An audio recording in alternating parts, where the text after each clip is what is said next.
প্রিয় দর্শক, যুক্তরাষ্ট্র এবার কঠিন একটা সিদ্ধান্ত নিয়েছে। ইরানকে এবার পরাস্ত করার জন্য আরেকটা নতুন কৌশল, সেটা হচ্ছে নো ডোন ব্যবহার করবে। Speed boat, no speed boat যেখানে কোনো চালক থাকবে না। এর আগে তারা ইউক্রেন যুদ্ধে এটা ব্যবহার করেছিল। তো এবার উঠে পড়ে লেগেছে। একদিকে বলছে যুদ্ধবিরতি দিবে, আরেকদিকে বলছে যে এইগুলো নতুন, নতুন কৌশল আবিষ্কার করছে। নো ডোনের ব্যাপারটি কি? ইরানের বিরুদ্ধে সামরিক অভিযানের অংশ হিসেবে টহল দেওয়ার জন্য চালকবিহীন ড্রোন স্পিড বোট মোতায়েন করেছে যুক্তরাষ্ট্র এবং মার্কিন প্রতিরক্ষা সদর দপ্তর পেন্টাগন এই তথ্য নিশ্চিত করেছে।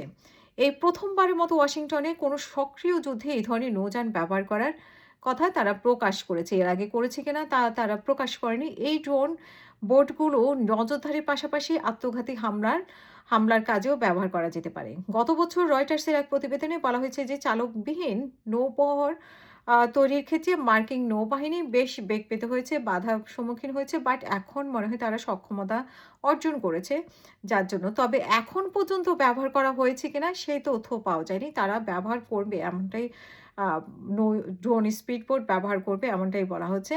এবং ইউক্রেন যুদ্ধে বিস্ফোরকবাহী এই স্পিডবোট দিয়ে রাশিয়ার কৃষ্ণ সাগরীয় নৌবহরে ব্যাপক ক্ষতি সাধন করেছিল। তখন এই চালকবিহীন নৌযান আলোচনায় এসেছে।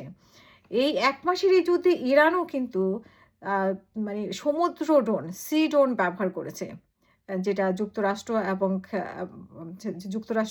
যুক্তরাষ্ট্রের আ ২ দা প্রায় ২ বার পারস্য উপসাগরীয় তেলবাহী জাহাজে হামলা করেছিল। যুক্তরাষ্ট্র এবং ইসরায়েল হামলার সময়। তবে যুক্তরাষ্ট্র এখনো এসব চালকবিহীন নৌযান ব্যবহার করেছে কিনা তা এখনো প্রমাণ পাওয়া যায়নি। বাট তারা এটা ব্যবহার করবে এমনটাই বলেছে। এবং রয়টার্সের প্রশ্নের জবাবে মার্কিন সেন্ট্রাল কমান্ডের মুখপাত্র টিম হকিংস জানিয়েছেন যে একটি মেরিল্যান্ড ভিত্তিক প্রতিষ্ঠান ব্ল্যাক সি তৈরি চালকবিহীন নৌযান যুক্তরাষ্ট্রের অপারেশন এপিক ফিউরির অংশ হিসেবে টহল দিচ্ছে। এই বিশেষ নৌযান গ্লোবাল অটোনোমাস রিকনেসাস ক্রাফট বা সিএআরসি নামে পরিচিত। এক বিবৃতিতে বলা হয়েছে যে মার্কিন বাহিনী মধ্যপ্রাচ্যে সিআরসি এর মতো ড্রোন নৌযান ব্যবহারে অব্যাহত রেখেছে। এই বিশেষ প্ল্যাটফর্মটি অপারেশন এপিক ফিউরির সমর্থনে টহল দেওয়ার সময় সফলভাবে ৪৫০ ঘন্টারও বেশি পানিতে ভেসে থেকে ২,২০০ নটিক্যাল মাইল পথ অতিক্রম করেছে। তবে বর্তমানে মোতায়েন থাকা অন্য কোনো ড্রোন ব্যবস্থার নাম বলতে রাজি নন হকিংস এবং এই বিষয়ে নির্মাতার প্রতিষ্ঠান ব্ল্যাক সিও কোনো মন্তব্য করতে রাজি নয়। তাহলে দেখা যাক কী ধরনের আমরা দেখতে পাচ্ছি যে ইরান যত অত্যাধুনিক অস্ত্রশস্ত্র ব্যবহার করার প্রস্তুতি নিচ্ছে, যত মাটির নিচে মাইন পুঁতে রাখছে, ড্রোন পেতে রাখছে, ঠিক তাকে পাল্লা দিতে গিয়ে যুক্তরাষ্ট্র এবং ইসরায়েলও সেগুলো করছে।